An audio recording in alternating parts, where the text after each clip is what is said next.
안녕하세요. 스포츠 베스트 픽스터 스베입니다. 고배당 픽을 찾고 계신가요? 4월 15일 SSS 클래스방에 공개된 KBO 조합픽 결과입니다. 약 6.8배 수익 보신 분들 축하드리고요. 자, 그럼 잠시 이벤트 안내하고 분석 시작해볼 텐데요. 바로 분석 영상 시청을 원하시는 분들은 40초 정도 넘겨주시면 되겠습니다. 이번 경기 최종 스코어를 댓글에 남겨 맞추시는 분에게 만원 이상의 포인트 지급 이벤트 진행 중이니 많은 참여 부탁드립니다. 확실한 조합픽 및 주력픽을 원하시는 분들은 스베.com 링크 또는 제 채널 소개란 링크 통하여 SSS 클래스방에 참여하세요.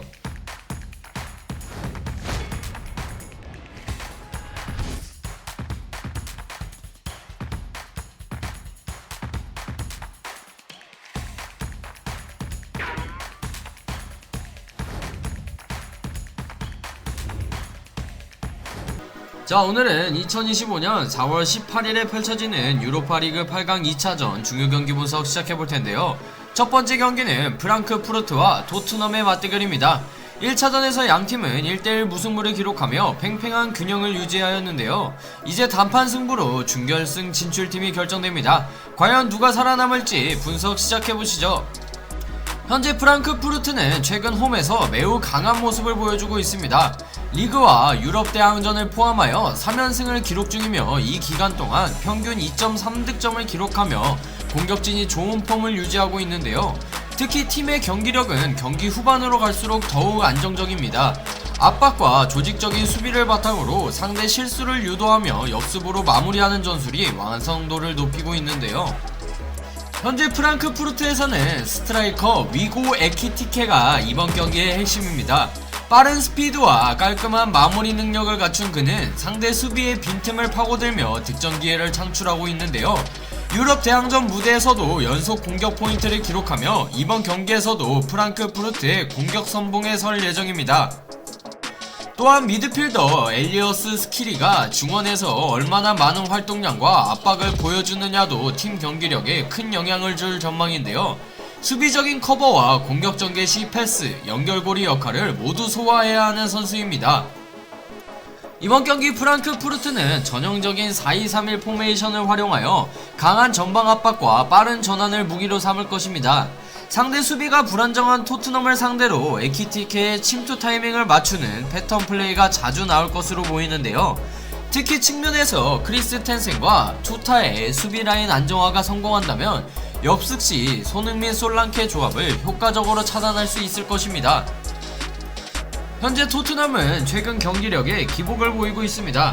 지난 주말 리그에서 울버햄튼 원정 2대4 패배로 팀 분위기는 다소 가라앉은 상황인데요. 최근 5경기 1승 1무 3패라는 부진한 성적, 특히 원정에서는 최근 7경기 중 6경기에서 패배하며 심각한 약점을 드러내고 있습니다. 포스테코글루 감독의 빌드업 축구는 공격적이지만 수비 불안이라는 고질적인 문제를 여전히 안고 있는 토트넘인데요. 토트넘에서는 현재 페드로 포로가 가장 안정적인 폼을 유지하고 있습니다. 측면을 기반으로 한 오버래핑과 크로스, 때로는 날카로운 중거리 슈팅까지 포로의 활약 여부가 토트넘 공격의 흐름을 좌우할 것으로 보이는데요. 그리고 손흥민의 출전 여부는 가장 큰 변수입니다. 현재 몸 상태가 100%는 아니지만 경기 막판 조커 카드로 투입된다면 상대 수비를 단숨에 무너뜨릴 수 있는 강력한 위협인데요. 또한 미드필더 벤탄쿠르의 탈압박과 빌드업 전개 능력도 토트넘의 경기력 유지에 필수적인 부분으로 볼 수 있습니다. 이번 경기 토트넘은 빌드업을 통해 경기를 주도하려 할 텐데요. 벤탄쿠르, 메디슨 중심의 중원 플레이가 원활해야 하며 좌우 측면에서 우도기의 오버래핑과 오도버트의 1대1 돌파 능력이 결정적인 공격 루트를 만들어낼 가능성이 높습니다. 하지만 원정에서의 수비 불안이 이번 경기에서도 가장 큰 위험 요소인데요. 프랑크푸르트의 전방 압박을 얼마나 침착하게 풀어낼 수 있느냐가 승부의 분수령이 될 것 같습니다. 프랑크푸르트는 홈 이점을 살려 토트넘을 상대로 적극적으로 경기를 주도할 것으로 보이는데요. 팀 조직력과 최근 상승세 그리고 원정 불안에 시달리는 토트넘의 상황을 고려했을 때 이번 경기 프랑크푸르트의 승리를 예상하지만 손흥민이 후반 투입되어 경기 흐름을 바꿀 경우 토트넘의 역습이 빛을 발할 가능성도 배제할 수 없기에 이번 경기 저 스베는 프랑크푸르트의 전반전 승리를 예상합니다. 이번 경기 최종 스코어를 댓글에 남겨 맞추시는 분에게 만원 이상의 포인트 지급 이벤트 진행 중이니 많은 참여 부탁드립니다. 확실한 조합픽 및 주력픽을 원하시는 분들은 스베.com 링크 또는 제 채널 소개란 링크 통하여 SSS 클래스방에 참여하세요. 자, 두번째 경기는 맨체스터 유나이티드와 리옹의 올드 트래포트 맞대결입니다. 1차전 프랑스 원정에서 두 팀은 2대2로 팽팽하게 맞섰고 이제 모든 것은 이 한 경기로 결정될 텐데요. 현재 맨체스터 유나이티드는 최근 경기력에서 다소 불안한 모습을 보이고 있는데요. 지난 1차전 원정에서 후반 막판 실점으로 무승부를 기록하였고 주말 프리미그에서는 뉴캐슬에게 1대4로 완패당하며 분위기가 가라앉은 상태입니다. 최근 공식전 4경기 연속 무승이라는 결과는 팬들의 기대를 충족시키지 못하고 있는데요. 현재 맨체스터 유나이티드의 핵심은 단연 브루노 페르난데스입니다. 이번 유로파리그에서도 평균 평점 7.5 이상을 기록하며 팀의 공격 전개를 이끌고 있는데요. 세밀한 패스와 결정적인 순간에 만들어내는 찬스 메이킹 능력은 맨유 공격의 핵심이라고 볼 수 있는데요. 또한 최전방에서는 라스무스 호일룬이 큰 역할을 맡게 됩니다. 지르크제의 부상 공백을 메우며 상대 센터백 라인을 흔들고 공간을 창출하는 임무를 수행해야 하는데요. 또한 마즈라위의 오버래핑과 측면에서 가르나초의 드리블 돌파도 중요한 공격 루트가 될 전망입니다. 이번 경기 맨체스터 유나이티드는 3-4-2-1 포메이션을 기반으로 측면 공격을 적극적으로 활용하는 전술을 선호할 텐데요. 마즈라위와 달롯이 윙백으로 넓은 공간을 활용해 크로스를 시도하고 페르난데스가 이 공을 최전방으로 연결하며 찬스를 만들어냅니다. 특히 상대의 전방 압박을 넘기는 빠른 빌드업 전환이 맨유의 이번 경기 핵심 전술입니다. 현재 리옹은 맨유와는 완전히 다른 흐름을 타고 있습니다. 리그와 유럽 대항전 포함 최근 9경기에서 7승을 거두며 기세를 올리고 있는데요. 원정에서도 최근 5경기 중 4승을 챙기며 원정 불안이라는 약점을 극복해가는 모습입니다. 지난 주말에는 오세르를 3대1로 꺾으며 경기력과 자신감을 모두 챙긴 리옹입니다. 현재 리옹에서는 셰르키가 이번 경기의 키플레이어입니다. 이번 시즌 유로파리그에서도 7.8이라는 높은 평균 평점을 기록하며 팀 공격을 이끌고 있는데요. 빠른 발과 창의적인 움직임 그리고 슈팅 타이밍 감각까지 모두 갖춘 셰르키는 맨유 수비진에게 가장 큰 위협이 될 것입니다. 또한 중원의 톨리소 역시 안정적인 패싱과 수비적인 커버 능력으로 팀의 중심을 잡고 있는데요.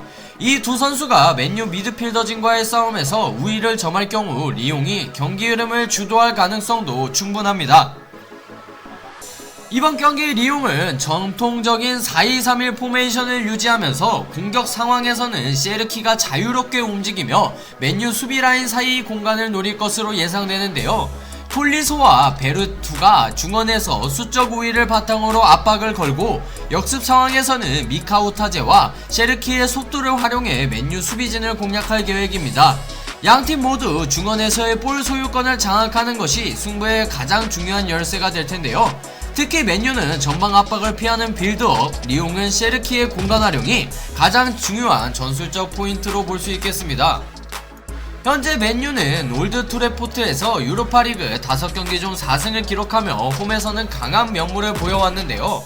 부상자 공백이 큰 맨유이지만 유럽 대항전에서의 집중력만큼은 여전히 높은 수준입니다. 하지만 리옹은 최근 원정 경기에서 매우 강한 모습을 보여주고 있고 팀 분위기 또한 상승세를 타고 있는 모습인데요. 양팀의 현재 흐름을 고려할 때 초반은 팽팽한 균형이 예상되며 후반으로 갈수록 체력과 집중력에서 승부가 갈릴 가능성이 높습니다. 이번 경기 승부 예측은 고정 댓글에 S클래스방에서 확인해주세요. 이번 경기 최종 스코어를 댓글에 남겨 맞추시는 분에게 만원 이상의 포인트 지급 이벤트 진행 중이니 많은 참여 부탁드립니다. 확실한 조합픽 및 주력픽을 원하시는 분들은 스베.com 링크 또는 제 채널 소개란 링크 통하여 SSS 클래스방에 참여하세요. 자, 마지막 경기는 라치오와 노르웨이의 보드의 글림트가 맞붙습니다. 1차전에서 0대2로 뒤진 라치오가 홈에서 극적인 반전을 만들어낼 수 있을지, 아니면 보데글림트가 원정에서도 안정적인 경기력을 선보이며 준결승 진출을 확정지을지 분석 시작해보시죠. 라치오는 최근 경기 흐름이 썩 좋지 않은 모습인데요. 지난 주말 로마와의 더비 경기에서 1대1 무승부를 기록하며 최근 공식전 7경기에서 단 1승에 그쳤습니다. 특히 홈에서는 6경기 연속 무패라는 기록을 유지하고 있지만 그중 무려 5경기가 무승부였는데요. 공격진의 결정력 부족과 중원의 창의적인 플레이 부재가 뚜렷한 약점으로 드러나고 있는 모습입니다. 현재 라치오에서는 베테랑 공격수 페드로가 이번 경기의 핵심입니다.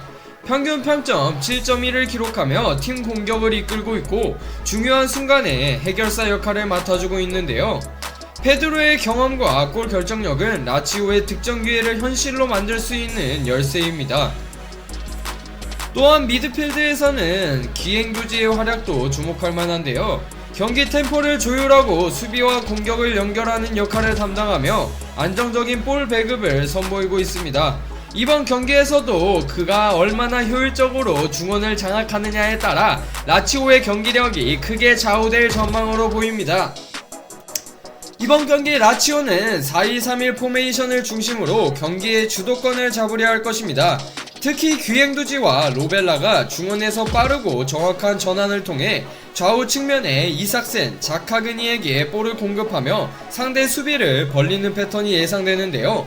수비 라인에서는 라조비치 대신 마루시치와 라차리가 풀백으로 나서며 폭넓은 공격을 시도할 것으로 보입니다. 보데글림트는 최근 상승세를 타고 있는 모습입니다. 1차전 홈경기에서 라치오를 상대로 2대0 완승을 거두며 3연승을 기록하였고 팀 분위기는 매우 안정적인 모습인데요. 다만 원정에서는 유럽 대항전 4경기 연속 승리를 거두지 못하고 있다는 점이 이번 경기에 변수로 작용할 수 있습니다. 원정에서 지더라도 한 골차 패배까지는 허용 가능한 상황이기 때문에 보데글림트는 수비 안정에 집중하며 역습을 노릴 가능성이 높은 이번 경기인데요. 보데글림트에서는 현재 미드필더 베르그가 절대적인 핵심입니다. 이번 유로파 리그에서도 평균 평점 7.6을 기록하며 중원에서의 압도적인 존재감을 과시하고 있는 모습인데요. 빌드업과 수비 커버 그리고 공격 전개까지 팀의 모든 흐름을 연결하는 중심축인 선수입니다. 또한 공격진에서는 하우게가 라치오 수비진을 흔들 유력한 카드입니다. 빠른 돌파와 날카로운 슈팅 능력은 상대 수비수들의 긴장을 놓을 수 없게 만드는데요.